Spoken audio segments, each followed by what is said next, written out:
नमस्कार, जय Hind. NCERT class 9 math के अंतर्गत चैप्टर 10 की एक्सरसाइज 10.1 आज हम इस वीडियो में हल करेंगे। चूँकि इस एक्सरसाइज में दो प्रश्न हमको दिए गए हैं, जिसमें से पहले प्रश्न में रिक्त स्थानों की पूर्ति करना है और दूसरा क्वेश्चन है जिसमें हमें सत्य असत्य और उसके कारण बताना है।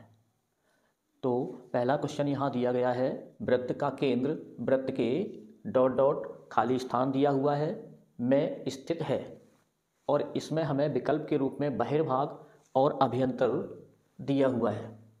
तो हम जानते हैं कि कोई समतल है, तो उस समतल में मान लो ये हमारा वृत्त है, तो इस वृत्त के समतल में तीन भाग होते हैं।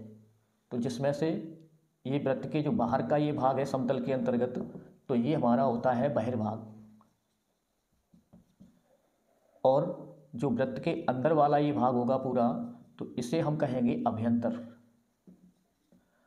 और जो भी बिंदु ये हमारा सर्किल यानी कि वृत्त होगा, तो वृत्त पर स्थित बिंदु ये वृत्त होंगे।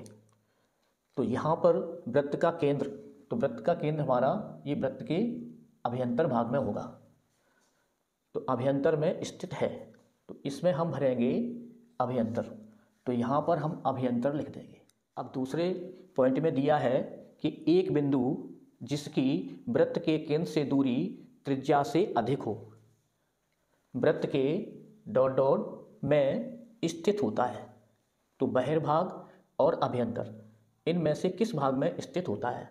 तो एक बिंदु जिसकी वृत्त के केंद्र से दूरी, तो कोई एक बिंदु है, मान लो ये वृत्त है और इसका केंद्र ये है, तो केंद्र से परिधि तक की दूरी इसको हम त्रिज्या बोलते हैं। तो इसमें बोला है कि केंद्र से दूरी त्रिज्या से अधिक हो। यदि त्रिज्या से केंद्र से, ये कहा गया कि केंद्र से दूरी त्रिज्या ये होगी, त्रिज्या से अधिक हो, तो अधिक अर्थात ये वृत्त के बाहर ये बिंदु हमको मिलेगा। ये बिंदु दिया है, तो ये बिंदु हमें वृत्त के बाहर मिलेगा, तो बाहर यानी कि बहिर्भाग में, तो यहाँ हम कहेंगे बहिर्भाग। तो इसमें सही आंसर हमारा होगा बहिर्भाग। तो पॉइंट 3 में पूछा गया है कि वृत्त की सबसे बड़ी जीवा वृत्त का, और खाली स्थान दिया हुआ है होता है। तो वृत्त की सबसे बड़ी जीवा, मान लो ये वृत्त हमें दिया है, तो जीवा हम जैसे यहाँ से बनाएंगे इस तरह से जीवा, ये जीवा बनेगी, तो जो भी सबसे बड़ी जीवा होगी वो हमारी वृत्त के केंद्र से होकर के ही गुजरेगी। तो वृत्त के केंद्र से होकर जाने वाली जीवा वो सबसे बड़ी जीवा होती है, और सबसे बड़ी जीवा को हम व्यास बोलते हैं। क्योंकि ये सब जानकारी हमने सर्किल इंट्रोडक्शन वीडियो में सब डाली है। यदि जिन बच्चों ने उसको देखा है तो उनके लिए ये क्वेश्चन बहुत आसान है, और यदि जिनने नहीं देखा है तो इस वीडियो की डिस्क्रिप्शन में आपको लिंक मिलेगी, तो आप पहले उस इंट्रोडक्शन वाली वीडियो को अच्छी तरह से समझेंगे तो आपको ये बहुत आसानी से समझ में आ जाएगी, और ये आप स्वतः ही सारे प्रश्नों को हल कर लेंगे। तो इस प्रकार से जो वृत्त की सबसे बड़ी जीवा वृत्त का व्यास होता है, तो यहाँ पर हम व्यास लिख देंगे। अब चौथा इसमें सब क्वेश्चन दिया हुआ है, तो इसमें बोला है कि एक चाप, खाली जगह दी है, होता है जब इसके सिरे एक व्यास के सिरे हों। जब इसके सिरे एक व्यास के सिरे हों, तो एक चाप, मान लो ये व्यास है और ये हुआ चाप, तो ये व्यास के सिरे, तो ये चाप है यदि, तो चाप के सिरे यानी कि ये, और ये चाप के सिरे हुए, और ये चाप के सिरे क्या हों? ये व्यास के सिरे हों, तो यही सिरे हमारे व्यास के भी सिरे हो जाएंगे, यानी चाप के ये सिरे और ये व्यास के सिरे होंगे।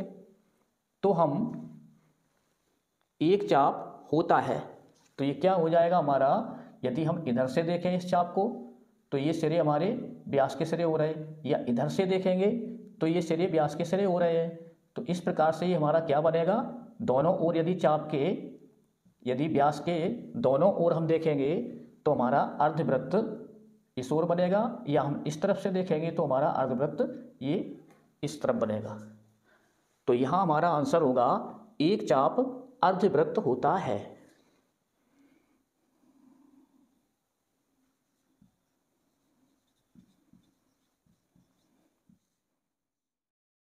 दिया हुआ है इसमें कि वृत्तखंड एक चाप तथा के बीच का भाग होता है। तो वृत्तखंड, इस चित्र में हमें ये वृत्तखंड दिया हुआ है, तो जो कि कोण और हमारे आर्क के बीच का भाग होता है, जिसे हम वृत्तखंड कहते हैं। तो वृत्तखंड एक चाप, तो चाप यानी कि ये, और कोण यानी कि जीवा, तो चाप और जीवा के बीच का भाग होता है। तो ये चाप हो गया और ये जीवा हो गई, तो चाप तथा, तो यहां सही आंसर हम लिखेंगे जीवा। जो छठवें प्रश्न में दिया है, तो एक वृत्त जिस तल पर स्थित है उसे भागों में विभाजित करता है। तो यहां हमने बताया था पहले भाग में कि कोई तल होता है, तो उसमें जो वृत्त बना है, वृत्त के जो बाहर होता है वो भाग बहिर्भाग होता है, और जो वृत्त पर ही कोई बिंदु होता है तो वृत्त होता है, सर्किल, ये वृत्त कहेंगे।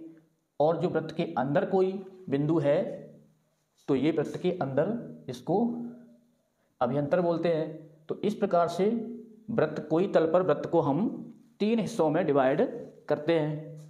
तो यहाँ बहिर्भाग और वृत्त और अभ्यंतर, यानी कि एक्सटीरियर, सर्किल और इंटीरियर, तो 3 भाग होते हैं। तो लिख देंगे यहाँ 3।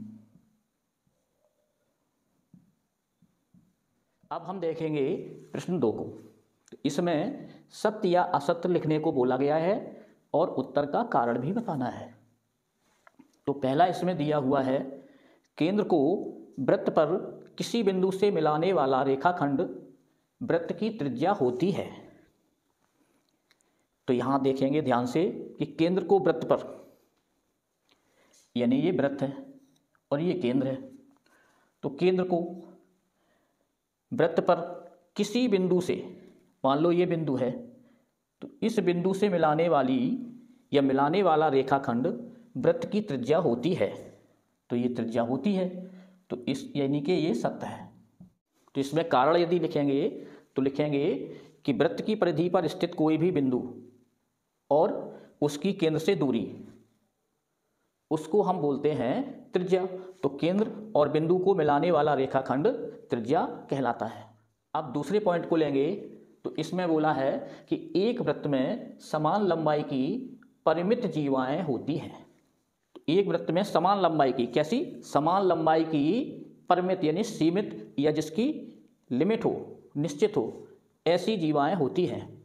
तो यहाँ यदि हम देखें तो हमने इस बिंदु से और इस बिंदु को मिला के एक इतनी लंबाई की जीवा बनाई। तो अब इस बिंदु से हम इधर यदि बनाए तो सेम इधर भी बन जाएगी उतनी लंबाई की। अब यदि यहाँ से हम कोई जीवा बनाए तो इतनी बन जाएगी, या इस साइड में बनाए तो बन जाएगी। कोई भी बिंदु से यानी कितनी भी जीवाएं हम बना सकते हैं। तो अर्थात समान लंबाई की अपरिमित जीवाएं बनाई जा सकती हैं या अनंत जीवाएं बनाई जा सकती हैं। तो ये हमारा कथन असत्य होगा, तो इसको असत्य लिख देंगे। कारण में लिख देंगे कि समान लंबाई की अपरिमित जीवाएं होती हैं या बनाई जा सकती हैं। तीसरा क्वेश्चन है इसमें, यदि एक वृत्त को 3 बराबर भागों में बांट दिया जाए तो प्रत्येक भाग दीर्घचाप होता है।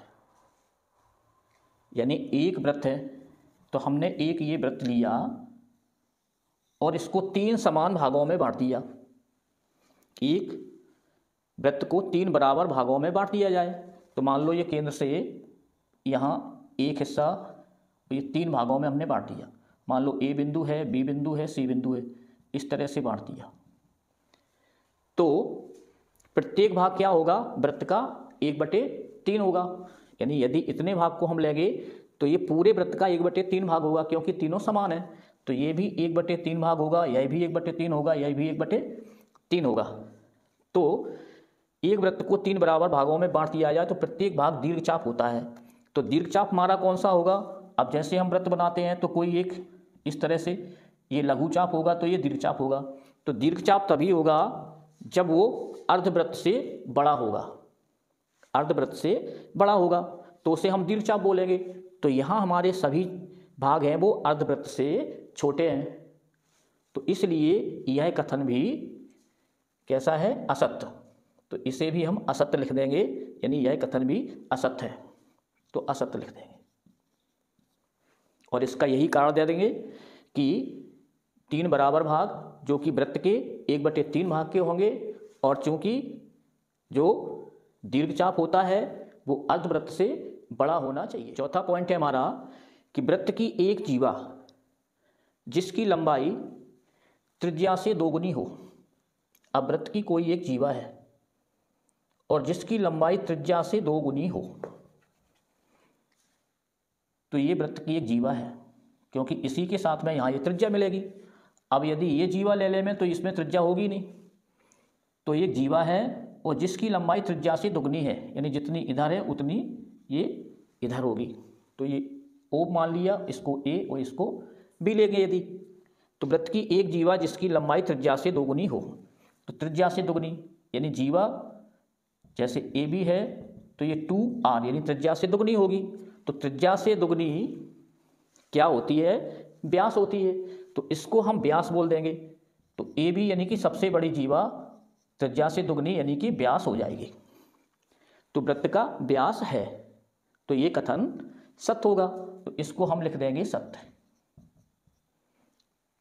और इसमें कारण लिख देंगे कि त्रिज्या का दुगना व्यास होता है और व्यास सबसे बड़ी जीवा होती है, तो ये कथन सत्य है। अगला पॉइंट है जिसमें दिया हुआ है त्रिज्यखंड। कोई त्रिज्यखंड है जो कि जीवा एवं संगत चाप के बीच का क्षेत्र होता है। अब देखेंगे यहाँ यदि ये वृत्त है तो मान लो ये हमारा ये त्रिज्यखंड है, तो ये त्रिज्यखंड क्या होता है कि त्रिज्या और चाप, ये त्रिज्याओं एवं चाप के बीच का भाग होता है, तो इसे हम त्रिज्यखंड बोलते हैं। जबकि इसमें बोला है कि त्रिज्यखंड जीवा एवं संगत चाप, तो जीवा एवं संगत चाप के बीच का क्षेत्र होता है। तो यदि इस रूप में देखेंगे जीवा और संगत चाप, तो मान लो एक जीवा है और ये संगत चाप है, तो इसको हम बोलेंगे वृत्तखंड। इसको क्या बोलते हैं? वृत्तखंड। जबकि ये हमारा क्या होगा? त्रिज्यखंड। तो आप स्वयं देख सकते हैं इसमें कि क्या लिखा है कि त्रिज्यखंड जीवा एवं संगत चाप, तो त्रिज्यखंड हमारा ये है, तो इसमें जीवा नहीं है, तो ये त्रिज्या और चाप दोनों से मिलकर बना है, तो यह कथन हमारा कैसा होगा? असत्य होगा, असत्य लिख देंगे। तो त्रिज्यखंड हमेशा त्रिज्याओं और चाप से मिलकर के बनता है, जबकि वृत्तखंड चाप और जीवा से मिलकर बनता है। तो यदि हम यहाँ से देखेंगे जीवा यानी जीवा एवं संगत चाप, तो हमारा क्या होता है? ये त्रिज्यखंड नहीं होता, जबकि ये वृत्तखंड होता, तो इसलिए ये कथन असत्य है, यही इसका हम कारण लिख देंगे। प्रश्न 2 का अंतिम प्रश्न, तो इसमें बोला है वृत्त एक समतल आकृति है। तो वृत्त की परिभाषा के अनुसार हम जानते हैं कि जैसे वृत्त के अंतर्गत समतल में 3 भाग होते हैं, तो ये समतल हुआ और ये वृत्त हुआ। तो वृत्त हमारा कैसा हुआ? ये भी समतल आकृति होगी, क्योंकि समतल अर्थात जिसकी लंबाई और चौड़ाई होती है किंतु उसकी ऊंचाई नहीं होती। तो इसी प्रकार से वृत्त में उसकी लंबाई और चौड़ाई हो सकती है किंतु उसमें ऊंचाई नहीं होती, इसलिए हम इसको समतल आकृति कहेंगे। तो वृत्त हमारा एक समतल आकृति है, तो यह कथन भी हमारा सत्य होगा। तो इस प्रकार से एक्सरसाइज 10.1 ये हुई। आपको समझ में आया है तो वीडियो को लाइक करना ना भूलें, और यदि चैनल को अब तक सब्सक्राइब नहीं किया तो ऐसे ही वीडियो और मिलते रहे हमारे, इनका नोटिफिकेशन आपको मिलता रहे, तो चैनल को सब्सक्राइब जरूर कर लें। देखने के लिए आपको धन्यवाद। जय हिंद।